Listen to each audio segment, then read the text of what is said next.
Tourne avec moi à Jean chapitre 7. Jean chapitre 7, verset 45. Et on va lire jusqu'à la fin de le chapitre.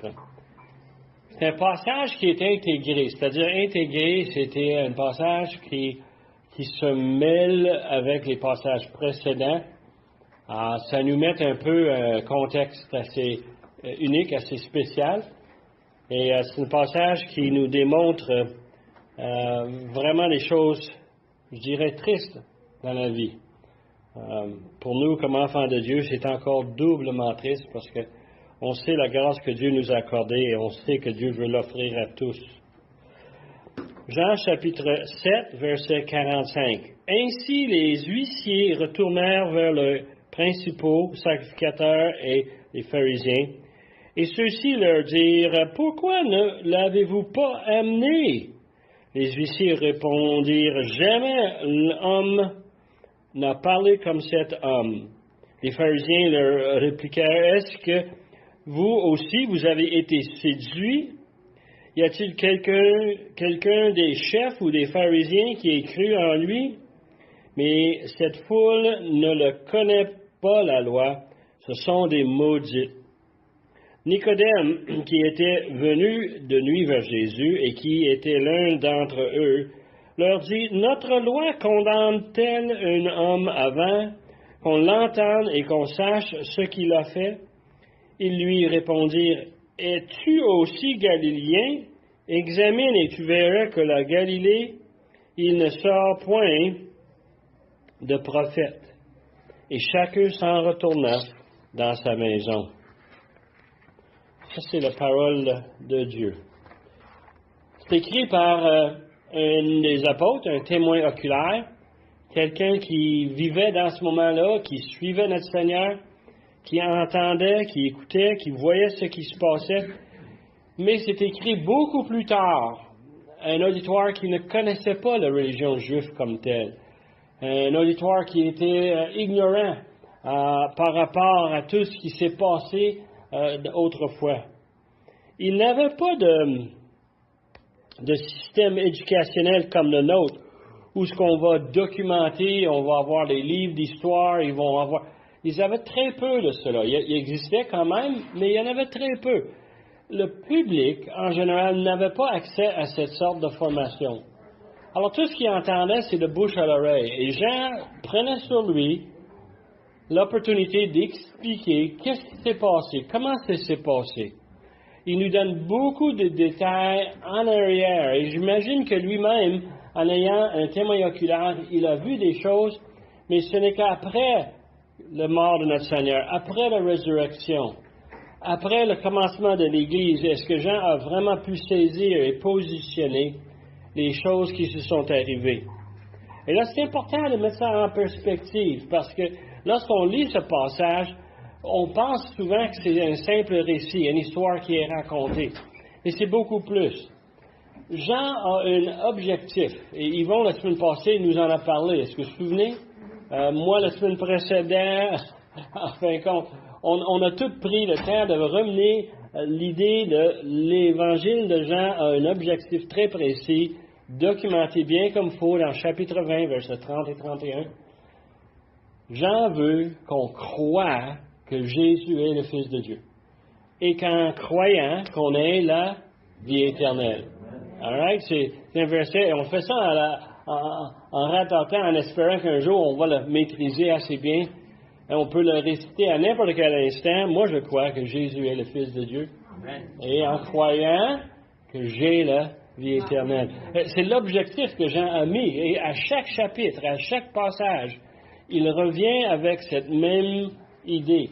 Alors nous, il faut qu'on garde ça en tête en regardant ce passage. La semaine passée, Yvon nous a présenté la division dans la foule. Jésus annonce qu'il est l'eau qui rassasie. L'idée, c'est que Yvon nous a présenté comment est-ce que dans l'Ancien Testament, dans le livre d'Exode, on a quitté Égypte et Dieu a fourni pour le peuple pendant 40 ans dans le désert. Il les a donné de nourriture, il les a donné de l'eau. Et ils vont nous amener le passage où on a frappé le roche pour avoir l'eau. Et on a cette image claire, puis il faut comprendre le contexte. Ils vont nous présenter ça parce que cette série de passages se trouve en plein milieu de la fête des tabernacles. La fête des tabernacles, c'était un temps où tout le monde en Israël se montait des tentes, des abris, qu'ils prenaient des branches pour faire ça, et ils célébraient pendant une période de 7 jours, ils célébraient la providence de Dieu lorsqu'ils étaient dans le désert, comment est-ce que Dieu s'est occupé d'eux autres. Alors, quand on a vu cela, Jésus s'est identifié comme celui qui est l'eau, et que n'importe qui vient à lui n'aura jamais soif. Le même message qu'il a donné à la Samaritaine en chapitre 4. Jésus s'est identifié et la foule a été divisée. Il y en a une partie de la foule qui disait, c'est pas lui le prophète, c'est pas lui le Messie qui s'en vient. Il fait des miracles, il parle comme personne d'autre, et on est tous impressionnés par ce Jésus-là. Tandis que l'autre partie de la foule, où ce qu'on avait la division, c'est des gens qui ont dit, come on, ça se peut pas. Il vient de Galilée. Ils ont dit, le Messie, là, il devrait venir de quelque part ailleurs, mais pas de Galilée. Et ils avaient cette dispute. Et dans la foule, tu peux voir où littéralement, il y a cette confrontation entre les deux. Et ils vont nous en laisser avec cela. Et on arrive ici à ce passage où on voit où Jésus est en train de enseigner. Et il a cette foule qui est divisée. Mais il y a d'autres caractères, d'autres joueurs dans cette situation. Et ce passage ici, on continue. On voit ces autres caractères et qu'est-ce qu'ils vont faire. Now, ce qu'on va voir ici, c'est une autre série de réactions à ce que Jésus dit. Ce qui est fascinant ici dans le passage qu'on a lu tantôt, c'est que Jésus n'est pas dans le portrait. Il est présent, hein? Il est présent et il est le sujet de conversation. Mais c'est pas lui qui parle. Là, on va entendre la réaction des gens qui l'ont entendu et comment est-ce qu'ils ont réagi par rapport à ce qu'il a dit. Cela devrait nous donner, d'ici la fin de cette étude, quand même une bonne idée comment on va mettre en application ceci dans un monde qui n'a vraiment aucun intérêt. Eux autres, ils évitent le sujet et nous sommes pris avec une décision. Comme ceux dans le passage, on l'a lu et nous, on doit réagir. Et ce que j'en veux, comme j'ai dit tantôt, j'en veux qu'on croie que Jésus est le Fils de Dieu. C'est ça la conclusion que lui désire, mais ce n'est pas la conclusion que tout le monde en arrive. Hein? Verset 37 nous a dit que le passage se trouve la dernière journée de la fête des tabernacles. Et c'est le dernier. Non, il y a quelque chose de spectaculaire qui arrivait à la dernière journée de cette fête-là. Normalement, on faisait une fête et on amenait des branches pour faire un genre de couverture ou si tu veux, un toit par-dessus un hôtel qu'on a établi dehors le temple. Et puis là, les gens venaient comme si c'était dans le désert et on vient pour célébrer. Et le dernier jour, les prêtre allait avec un pichet, il allait chercher de l'eau dans la piscine de Siloé, il prenait l'eau et il ramenait l'eau et il versait l'eau sur l'autel. Et quand il faisait cela, il y a des commentaires qui nous disent, probablement, parce que c'est pas exactement écrit comme ça, là, mais on sait que c'est le dernier jour, on sait qu'est-ce que les Juifs faisaient, et on sait ce que Jésus a fait. Il a crié. Il a crié fortement. Comment est-ce qu'il a dit? Je suis l'eau. Et il s'identifie avec l'eau au moment où il faisait ça. Et l'image qu'on a, ils vont nous les présenter la semaine passée. L'Ancien Testament, c'est un paquet d'images qui nous amènent à voir qui? À voir Jésus. C'était des façons de venir nous introduire ce prophète, ce Messie qui va venir. Et on a cette image qu'on a ce jour-là. Jésus a offert de l'eau spirituelle, la vie éternelle. Et les gens n'avaient que croire pour en profiter. Et c'est comme ça qu'on a cette fameuse division dans la foule. Et on voit ça dans versets 43 et 44, comment est-ce que il est vraiment dans une situation, et moi je vais vous le dire, en lisant ces versets rapidement, on ne le voit pas. Mais en prenant le temps de saisir ce qu'il dit, on réalise que c'est une situation violente. Il y a une division entre ces deux-là, quelque chose des deux foules. Et ça parle fort. Je ne sais pas pour vous autres, moi j'ai 4 enfants chez nous. Puis quand on ne s'entendait pas sur quelque chose, le ton montait à la maison à un point que si tu veux maintenir le contrôle, il faut que tu quoi? Tu convainques tout le monde de baisser le ton. Dans vos chambres, arrête-moi ça. Pas de chicane. Hein? Un des amis de mon mon fils James, le plus jeune, il disait, pas de violence. Et on aimait ça. On aimait ça. Les enfants jouaient avec Poyo, puis Poyo, il disait ça. Pas de violence. Et on aimait ça parce qu'on voyait vraiment l'importance de quoi? On se calme, hein? Mais on voit cette situation. Et on voit dans ces versets-là, qu'est-ce qui arrive?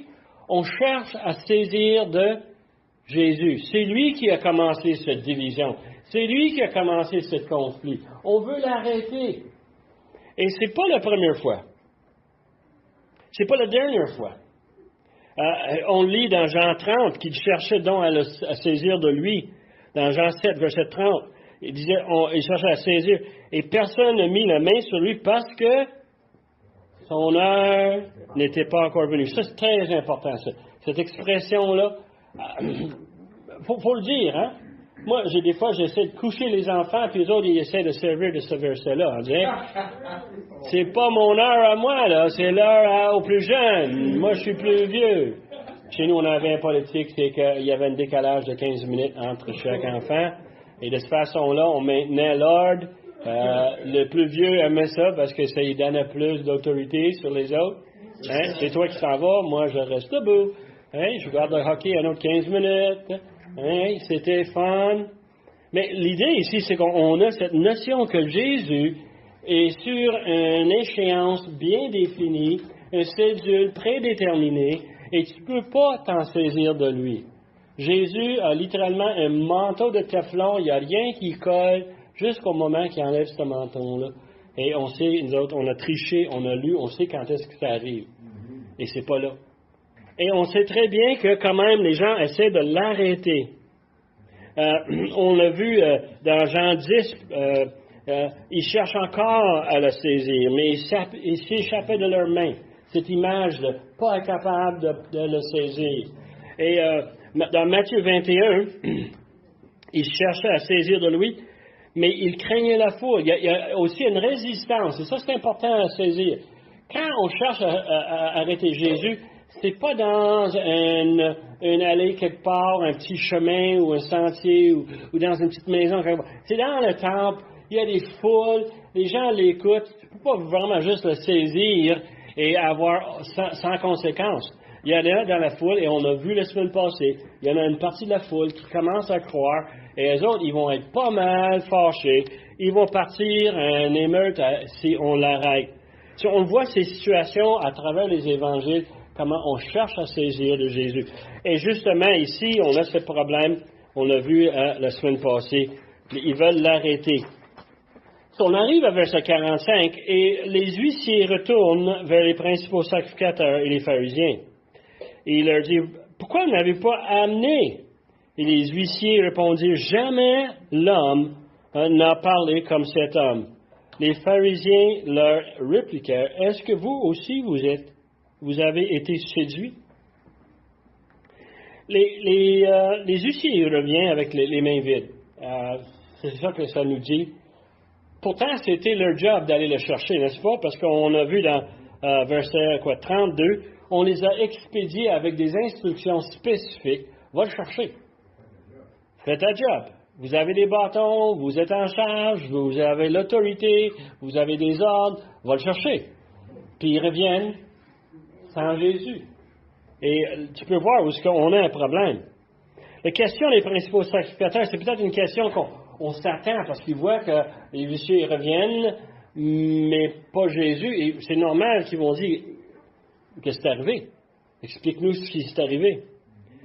Et la réponse appropriée. Moi, j'ai Monsieur excuse chez nous. Moi, j'ai tout le temps des excuses pour tout. Quoi, Yves? Toi, tu connais ça, toi? Oui. OK. Ben, si moi j'étais huissier, ma réponse aurait été très simple. Ma réponse aurait été, ben, il y avait bien trop de monde. pas capable de l'attraper. Il y avait quelqu'un à gauche, à droite. Puis comment on va se mettre la main là-dessus? Il y avait bien trop de monde. Et on sait très bien à travers les historiens que le temps de fête dans le temple, c'est un temps incroyable. Les gens sont collés. Je me demande comment est-ce qu'on pouvait dire que c'était l'adoration tellement qu'on était collés l'un sur l'autre. Jusqu'à temps où j'étais aux conférences de pasteurs en Californie, on était 4000 dans une salle qui contient 3200. On était tassés et on était collés. Et il y en avait un parmi tous ces 4000-là, qui voulait absolument chanter. Je ne le nommerai pas de nom, mais j'y pointerai du coude. Mais ce qui est assis là-bas, là. Ah ouais, chantez. Je disais, Nick, on va sortir d'ici, on va s'étouffer. Non, attends qu'on finisse de chanter au moins. Écoute les voix. Écoute comment... Et j'ai l'impression que c'est comme ça dans le temple. Essaie d'arrêter quelqu'un, moi, l'excuse parfaite. Ah, il y a trop de monde. Tu nous demandes de faire quelque chose. Ça se fait pas. C'est impossible. Une autre chose qu'on aurait pu dire, mais c'est un peu faible. On prend pas celle-là, OK? Mais on aurait pu dire, il s'est échappé. Il s'est faufilé, hein? Il est plus vite que nous. Tu sais, il est plus habile que nous. Il connaît mieux le temple que nous. Il aurait pu dire des choses comme ça, mais... Ouais. Une des choses que je pense qui aurait été une excuse très importante, c'est qu'il aurait pu le dire facilement. Il y a trop de confusion dans la foule. On a ces deux groupes, et les groupes, je peux te dire tout de suite, je comprends l'emplacement, l'endroit, je peux le visualiser. Tu as du monde qui croit, puis il y a du monde qui ne croit pas, puis ils ne sont pas dans deux camps à part, tu sais. Quand tu vas dans un terrain de soccer britannique, par exemple, et en Angleterre, ils mettent les partisans d'une équipe sur un côté de l'aréna, et ils mettent les partisans de l'autre. Pourquoi? Parce qu'ils ne veulent pas qu'ils se mélangent. Hein? Tu sais qu'est-ce qui va arriver. Peu importe la partie, moi, je donne une tapoche, l'autre, il tapoche, ça finit plus, hein? Et dans une gang de monde, mêlés ensemble, c'est vrai que ça va être difficile de les séparer pour être capable de rejoindre Jésus. Il y a beaucoup de divisions, il y a beaucoup de confusion, et je pense que les huissiers avaient vraiment une histoire à chanter. Mais c'est pas ça qu'ils l'ont dit. Leur réponse est fascinante, non? La réponse devrait nous émerveiller. Nous, de notre temps, on voit ces gens, ces officiers du temple, ces gens formés dans la sécurité, ils connaissent leurs tâches, ils connaissent leurs responsabilités, mais qu'est-ce qu'ils font? Hein? Ils sont émerveillés eux-mêmes par les paroles de cet homme. Ils n'ont pas pu prendre à cause de ces paroles. Peux-tu voir comment ridicule ça a l'air? Quand les pharisiens, les sacrificateurs vont moquer d'eux autres, c'est normal. Parce qu'ils disent quelque chose que dans ta tête, tu dis, hey, les paroles puis les bâtons. Il me semble que moi, je prendrais les bâtons. Hein? C'est ça qui va être pas mal plus convaincant, n'est-ce pas? Et l'idée ici, là, c'est qu'on a ces hommes qui répondent une réponse inattendue. Et il faut comprendre un peu le contexte. Et en regardant l'histoire, on peut imaginer. Ce sont les professionnels. Et chaque jour, leur travail est où? Dans le temple, autour du temple. Leur job, c'est de garder la sécurité, garder le bon ordre dans tout ce qui se passe. C'est ça le rôle qu'ils ont. Ils se promènent sans arrêt dans le temple. Qu'est-ce qui arrive dans le temple? On connaît les fêtes, on sait qu'ils ont des grands festins, on sait qu'il y a des foules qui viennent pour adorer, il y a des sacrifices, on sait très bien. Mais il y a une autre chose qui arrivait dans le temple, et surtout dans les terrains autour, OK? C'est là où se rassemblaient les rabbis avec leurs étudiants, leurs disciples. Et eux autres auraient, à travers les années, ils auraient entendu chacun des rabbis parler, expliquer. Et eux autres, ils se promènent, ils surveillent, mais ils écoutent. Ils ne sont pas noufs. Nous, les pharisiens, on essaie de nous convaincre que c'est des gens imbéciles, mais il me semble que tu ne donnes pas à un imbécile un bâton puis tu dis maintiens l'ordre dans la place parce que, non, c'est quelqu'un quand même une certaine formation, quelqu'un une certaine expérience et la connaissance. Et on appelle ça la formation par osmose. Vous connaissez le concept d'osmose? On met deux choses ensemble et qu'est-ce qui arrive? Ils s'échangent de propriétés, de qualité. Tu mets de l'eau chaude avec de l'eau froide, qu'est-ce que ça fait? Et l'eau chaude devient plus froide, l'eau froide devient plus chaude. Hein? Ça devient tiède, ça vient ensemble, ça commence à ressembler. l'exemple de l'eau. Mais l'exemple de l'humanité, c'est la même chose. Si tu me mets ensemble avec quelqu'un, je vais commencer à l'écouter. À la longue, je vais commencer à comprendre comment ce qu'il pense. Et ça se peut que je vais adopter même ses enseignements, des choses que lui a maîtrisées. Moi, je vais apprendre de lui. Et lui va apprendre de moi. Et c'est important de comprendre que ces huissiers, ce n'est pas des noufs. Ce sont des gens qui sont là souvent. Tous les rabbis se rencontrent là, les échangent. Et vous n'avez pas besoin de prendre ma parole pour ça. Je vous donne un exemple flagrant dans Luc chapitre 2. Qu'est-ce qui est arrivé à ce jeune garçon Jésus? Peut-être 12 ans, un jeune. Il est allé avec ses parents, quoi? Au temple à Jérusalem pour la fête, son première fois. Et le festin s'en vient, tout le monde va bien, les parents s'en vont retourner à Nazareth, puis après 3 jours, ils constatent quoi? Hey, il n'est pas là. On l'a oublié. Ah, man! Ça se peut-tu? Et ils vont trouver leur fils. Leur fils va être tout démoli. Il va pleurer. Il va être inquiet. Non. Verset 46 nous dit quoi? Hein? Il nous dit, au bout de 3 jours, ils le trouvèrent dans le temple, assis, au milieu des docteurs, les écoutant et les interrogeant. C'est ça, les huissiers étaient là aussi. C'était leur job d'être là. Et comme ce petit garçon, il n'avait pas ses parents, mais ce petit garçon qui avait un esprit, qui recherchait d'être parmi ceux qui connaissaient la loi, lui était dans le temple. C'est là où sont les docteurs. Et il les écoute et il lui pose une question. Excuse-moi, j'ai une petite question. Qu'est-ce que ça veut dire tel passage? Qu'est-ce que ça veut dire? C'est une opportunité merveilleuse pour celui qui voulait apprendre. Celui qui voulait être un disciple, on va au temple et on va écouter qu'est-ce qu'ils disent. Puis on va entendre des gens qui vont nous enseigner des choses importantes de l'Ancien Testament. Alors ces gens-là ne sont pas les deux de pique. Ils savent très très bien qu'est-ce qui se passe. Et il sait très bien, en écoutant Jésus, que celui-là n'est pas comme les autres. Il ne parle pas comme aucun autre. Il parle avec une autorité, pas comme les rabbins. Le rabbi, leur autorité, c'était simple. Moi, je suis Rabbi Danny, et puis je vais citer Rabbi Jamari, puis Jamari va citer Rabbi Bill Phillips. Et tu comprends un peu la logique? On se fie sur les enseignements des autres, mais pas Jésus. Jésus disait, voici ce que la parole de Dieu dit. Voici ce que vous devez faire. Et l'autorité, lui, était absolue. Et il avait une autorité qu'on ne pouvait pas questionner. Personne n'a parlé comme lui.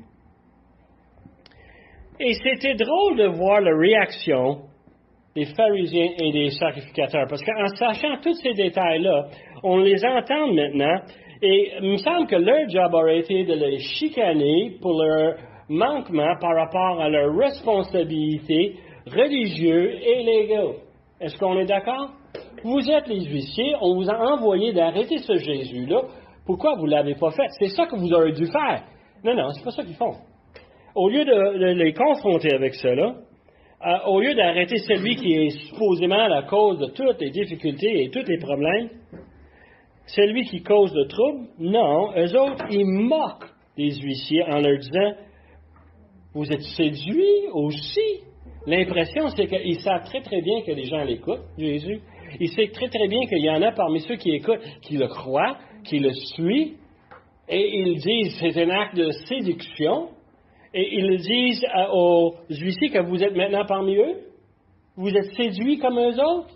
Ils moquent d'eux autres en disant vous êtes les hommes les plus forts, les plus d'autorité dans le terrain et sur le terrain. Et puis, qu'est-ce qui arrive? Vous vous laissez embarquer. Comment ça, Nicodème, qui avait l'autorité, qui était assez grand prêtre, qui n'a pas pu convaincre ses confrères, ces choses-là? On arrive à verset 50. Merci, Jean. Nicodème en était un. Est-ce qu'il était croyant? Et ça, c'est un débat qu'on pourrait avoir. Est-ce qu'il était croyant? Beaucoup disent que oui, beaucoup disent pas encore. La majorité disent qu'il est en route. Et puis c'est une vérité. Chacun de nous, on est arrivé avec une certaine cheminement, tu peux dire, une certaine réflexion avant qu'on arrive. Je pense que Nicodème, on pourra dire, on va le voir dans le verset 50, il prend une position qui est solide humainement parlant, mais il n'est pas encore rendu 100% là. Moi, je dirais, quand on arrive à la fin, quand lui est à la fin, où est-ce que lui vient avec les parfums pour enterrer Jésus, moi, j'ai l'impression que là, les actions parlent plus fort que les mots. Hein. Et on voit vraiment la conviction de Nicodème par rapport à Jésus. Mais à ce point-ci, là, il me semble qu'il aurait dû se lever. Il faut penser aussi qu'on a été nombreux. Hein? On parle de Sanhédrin, 70 personnes. Pas évident de convaincre 70 personnes. Mais ça, c'est le côté humain. Les huissiers, juste pour finir avec eux autres, l'expression de la part des pharisiens, de la part des principaux sacrificateurs, c'est qu'ils traitent les huissiers avec un certain mépris, dédain, qui commencent à démontrer leur vraie couleur. C'est-à-dire que, culturellement, les sacrificateurs, les pharisiens se voyaient dans une position supérieure en termes d'intelligence, en termes de succès d'affaires, que la majorité du peuple. Et pour eux autres, les huissiers faisaient partie du monde commun. Pourtant, ce n'est pas le cas. Ils ont pleinement l'autorité de faire ce qu'ils doivent faire. Mais ils leur calent en disant, vous êtes séduits comme le peuple. Vous êtes facilement influencés comme le peuple. Pas nous. Et ils se présentent comme ça. Ils se voient, eux autres, comme étant au-dessus de la population. Ils se voient en position d'autorité au niveau d'instruction et par cela au niveau d'intelligence. C'est un grand problème qu'ils ont. Parce que dans verset 48, on revient au commentaire de Jacques, OK? 48, il dit, y a-t-il quelqu'un des chefs ou des pharisiens qui ait cru en lui? Toi, tu penses que tu sais la réponse, toi, hein? Moi aussi. On se met vraiment dans la position en disant, ouais, hein? Ils ne sont pas tous contre Jésus, mais eux autres, ils se croient qu'ils sont unanimes. Ils se croient que les autres, ils sont tous d'accord. Il dit, mais cette foule ne connaît pas la loi. Ce sont des maudits. Non. Le problème avec le français ici, c'est que c'est un mot exact, traduit littéralement, sauf que le sens, hein, dans le grec, c'est que tu es maudit à cause de condamnation. C'est-à-dire, il y a un jugement contre le peuple. Le peuple, là, ils n'ont pas ce qu'on a, alors ils sont, eux autres, condamnés par Dieu. Il faut comprendre un peu. On en a parlé à plusieurs reprises de ci. On a parlé du fait que dans la société hébreu, dans le pensée juif, on pense en termes d'effet et cause. Et j'étais exprès, quand j'ai dit ça, effet et cause, et non cause et effet. Nous, on pense cause et effet, n'est-ce pas? Si je vais trop vite, je vais avoir un accident. Si je mange trop, je vais avoir mal au ventre. On pense cause et effet. Les autres pensaient l'inverse. Si on croit dans le concept cause-effet, on croit que la situation qu'on a aujourd'hui a été voulue de la part de Dieu, qui est une expression d'une cause racine. Je donne des exemples. Si je suis un pharisien avec beaucoup de succès, beaucoup d'argent, c'est parce que Dieu m'a béni. Et Dieu m'a béni, pourquoi? Parce que, et là la liste est longue, okay? On commence au commencement.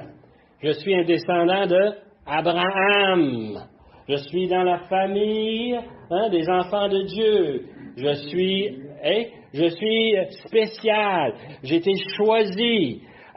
Ce que je fais, c'est une indication de ce que je reçois, c'est une indication de le fait que j'ai été choisi d'avance. Que j'ai eu accès à l'information. Que j'ai eu une opportunité d'apprendre la loi, qui devrait être un sujet de gloire, de louange, de gratitude, mais c'est pas ça. C'est qu'ils prenaient ça comme un indice que parce que Dieu m'a placé ou que je suis un docteur de la loi, c'est parce que moi je suis mieux que les autres. Et j'amène ce point ici parce que j'espère qu'on ne se trouve pas dans ce bateau-là. Mais c'est facile, n'est-ce pas? Moi, je reste au Québec, l'an 2023, où on est dans un monde privilégié, on a une société qui s'occupe de nous. Moi, j'ai une carte santé, Quand j'ai une maladie, un bobo quelconque, on s'occupe de moi. J'ai des soins. On a des technologies incroyables. Et on peut en profiter. La balance du monde n'a pas ces choses-là. Moi, j'ai de la bouffe sur la table. Quand je vais dans l'épicerie, les étagères sont pleines, normalement. Il devrait avoir plein de nourriture pour tout le monde. Et on a accès à tout ce qu'il faut. Quand il fait frais, on a Hydro-Québec qui nous fournit l'électricité. Et nous, on a la chaleur dans nos maisons. Et c'est tout merveilleux. On a des véhicules, des autobus, des trains, des avions. On peut aller où on veut pour les vacances. Est-ce que vous voyez un peu le problème qu'on a? Moi, j'engage des gens qui viennent de partout dans le monde. Et puis, j'en ai justement un qui est parti cette semaine en voyage, en vacances. Puis, je l'ai taquiné. Je lui ai dit, hey, quelle carte de crédit tu vas servir? Ah, il dit, non. Puis là, il sort son portefeuille et il dit, je suis obligé de chercher de l'argent, content, parce que où est-ce que je vais? Il n'y a pas de carte de crédit. On va voir ma famille, on a un mariage, il faut que j'achète des cadeaux. Puis là, mes collègues de travail, on a profité de ça. So, qu'est-ce que tu vas y acheter? Tu vas y acheter un chameau? Tu vas y acheter une vache? Et tu vas y acheter des chèvres? Puis là, lui, il a dit, les gars, come on! Mais honnêtement, quand on va ailleurs dans le monde, ceux qui ont voyagé un petit peu, ceux qui ont vécu ailleurs, vont te dire tout de suite, c'est vrai, c'est pas pareil. On va ailleurs, c'est pas la même chose qu'ici. C'est-tu parce que Dieu nous a choisis, parce que Dieu nous a bénis, et que nous, on est meilleurs que les autres? Non, c'est juste que Dieu nous a fait grâce. Et nous, on doit être plein de gratitude et apprécier tout ce que Dieu nous a permis. Mais la réalité, c'est qu'on n'est pas mieux. Hein? En anglais, on a une expression qui dit « There, but the grace of God go I ». Si ce n'était pas pour la grâce de Dieu, moi, je serais comme tous les perdus. Tout le monde. Et je peux avoir tous les bénéfices du monde et me trouver en enfer. Et c'est ça que je m'inquiète beaucoup pour ces gens ici. Là. Ils s'enlignent pour une éternité affreuse. Mais eux autres, ils ont déjà pris en tête que leur situation, leur richesse, leur pouvoir sur la population sont des indications de leur droiture devant Dieu. Leur préoccupation pour la justice et l'honneur devant l'un et l'autre devant le peuple, mais ils négligent leur justice devant Dieu. Et c'est une réalité. Lorsqu'ils moquent des huissiers, c'est un exemple. Lorsqu'ils critiquent le pauvre monsieur de tout le monde. Et c'était un élément qui était intégral dans leur société. Parmi les commentaires, Don Carson surtout, il donne vraiment une bonne image de comment les rabbis enseignaient cela aux disciples. Que nous sommes plus privilégiés parce que Dieu nous a choisis. Ça démontre que nous, on est sur la bonne piste. Si quelqu'un souffre, si quelqu'un est malade, c'est parce que, évidemment, il y a quelque chose de pas correct dans leur vie. C'est le résultat. Est-ce que c'est le cas? Non. Et le problème, c'est qu'il démontre une ignorance totale par rapport à les choses. Par exemple, les miracles de Jésus. Personne n'a parlé comme Jésus. Personne n'a fait des miracles comme Jésus. Personne n'a fait des guérisons. C'est-tu parce que ces gens-là sont les gens choisis aussi? Est-ce que c'est parce que les autres sont mieux que les autres? Il me semble qu'il y a un énorme problème avec leur logique. Et il voit à travers les huissiers un exemple qu'il ignore complètement l'autorité de l'enseignement de Jésus. Il n'y avait parmi personne qui croyait. Hein? Jacques l'a dit tantôt. Nicodème, verset 50, qui était venu la nuit vers Jésus. J'en fais un commentaire ici. Et littéralement, moi, je pense que c'est un commentaire d'ironie. Il est en train de dire, parmi toute cette histoire-là, les gens ne savent pas quoi que Nicodème a déjà fait des recherches. Nicodème a déjà été posé des questions. Nicodème est allé chercher. Et c'est très important.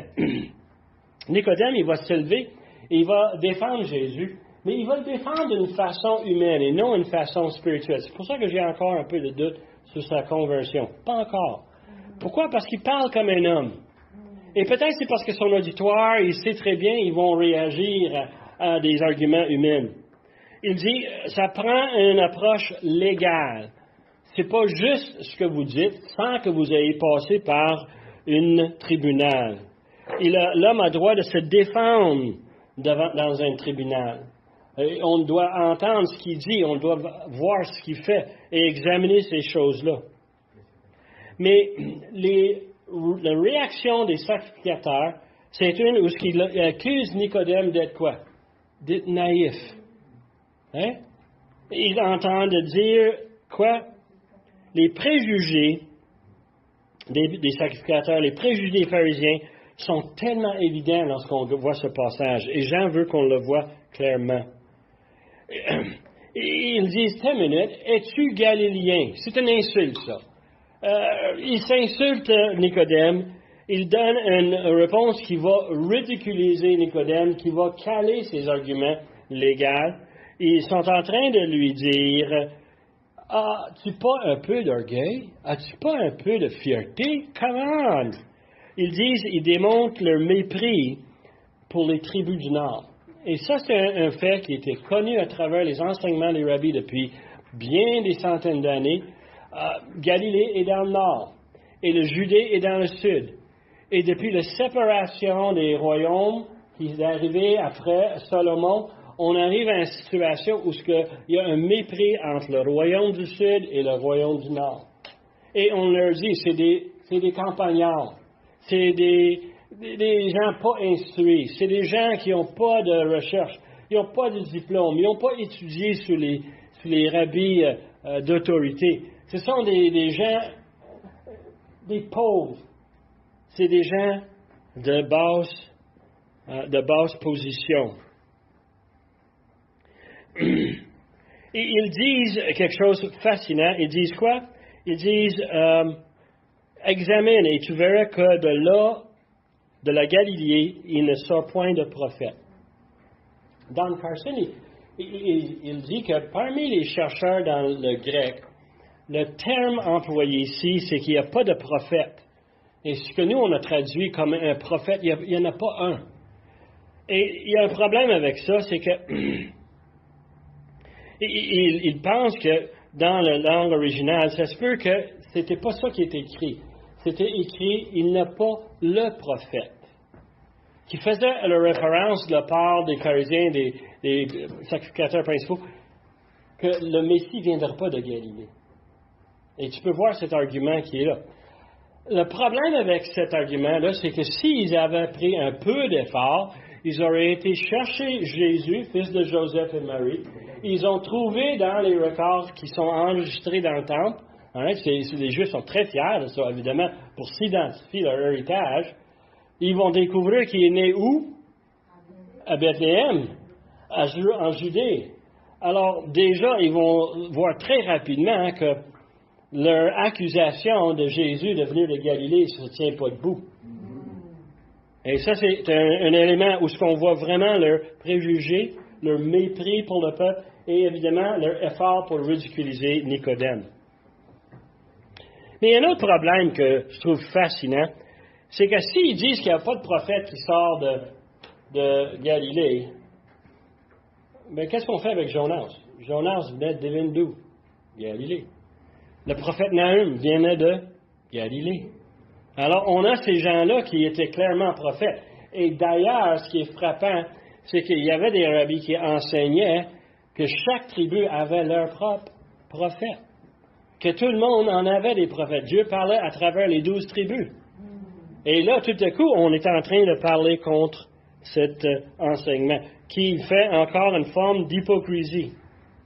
C'est fascinant parce que Moïse a identifié le prophète.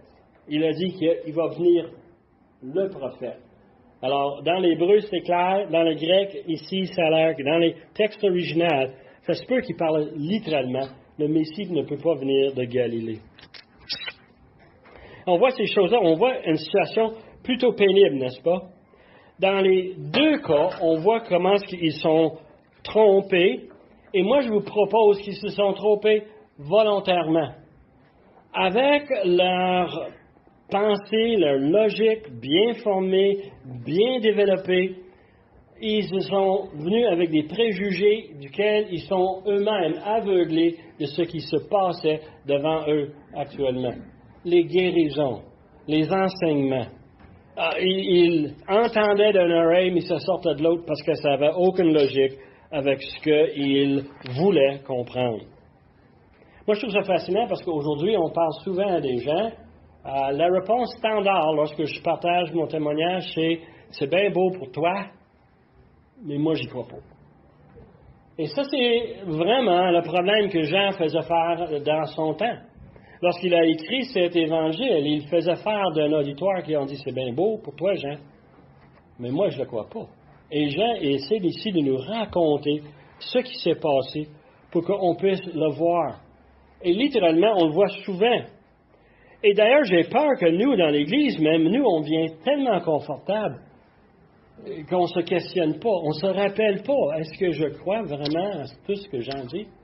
Ou est-ce que j'en prends puis j'en laisse, comme les pharisiens, comme les sacrificateurs faisaient? Je ne voudrais pas tomber dans cette piège-là, non?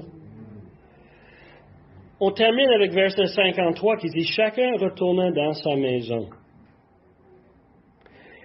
Ça donne une indication, une image de finalité, n'est-ce pas? La fête est finie, comme toutes les autres fêtes. On retourne chez nous. On va aller faire la vie quotidienne comme on le faisait. C'était bien beau tout ce qu'on a vu, c'est bien beau tout ce qu'on a entendu. Est-ce que ça va avoir une importance dans ma vie demain, la semaine prochaine, le mois prochain? Les questions que moi je vois ici, c'est simple. Tout le monde s'en va, puis c'est fini, c'est clos. Incluant les pharisiens, incluant les scribes. Ils sont tellement fiers de ce qu'ils croient, ils sont tellement convaincus de ce qu'ils croient. Ils s'en vont chez eux et ils n'ont pas de soucis, pas d'inquiétude. Le rejet continue. C'est ça que je voudrais attirer votre attention. Ce qu'on a vu dans ces versets-là, c'est un rejet de la part de ceux qui sont en charge, un rejet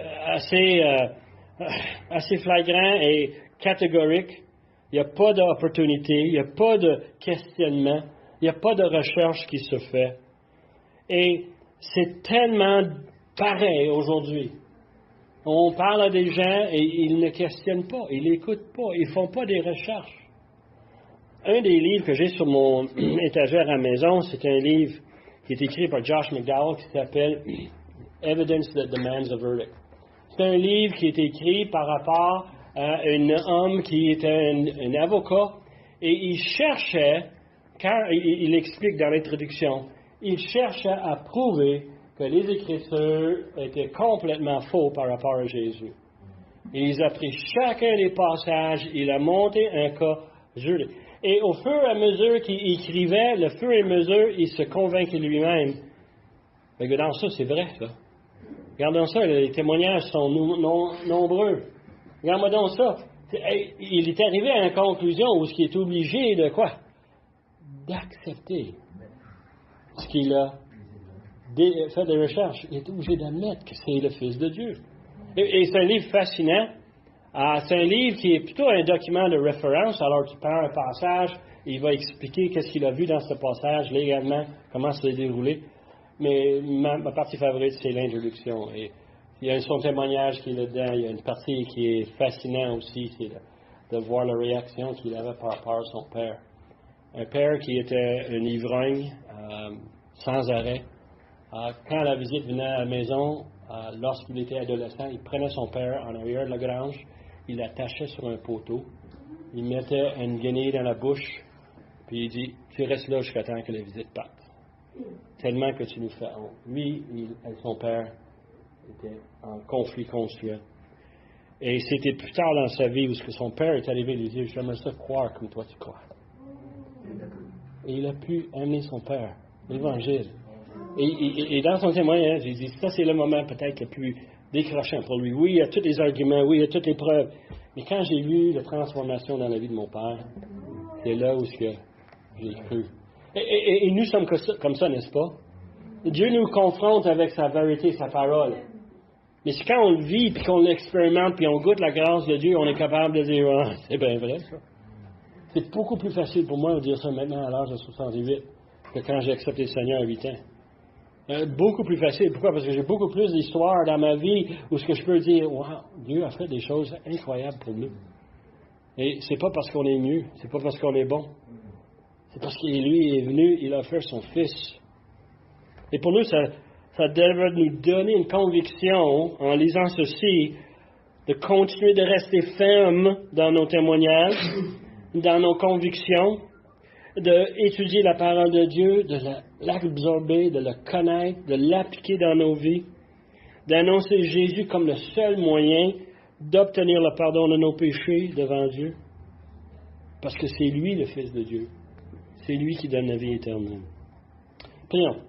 Père éternel, on veut te remercier pour le fait que tu as envoyé ton serviteur Jean pour nous écrire cet évangile et de nous donner ce récit des gens qui sont incrédules, des gens qui ne croient pas, des gens qui choisissent de ne pas croire. Seigneur, on ne veut pas être parmi eux.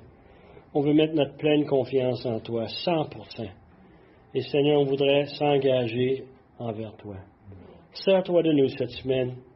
Aide-nous, Seigneur, à te suivre fidèlement dans toutes les choses qu'on fait, toutes les paroles qu'on dit. Seigneur, on demande ces choses par le beau nom de Jésus, notre Sauveur et notre Maître. Amen.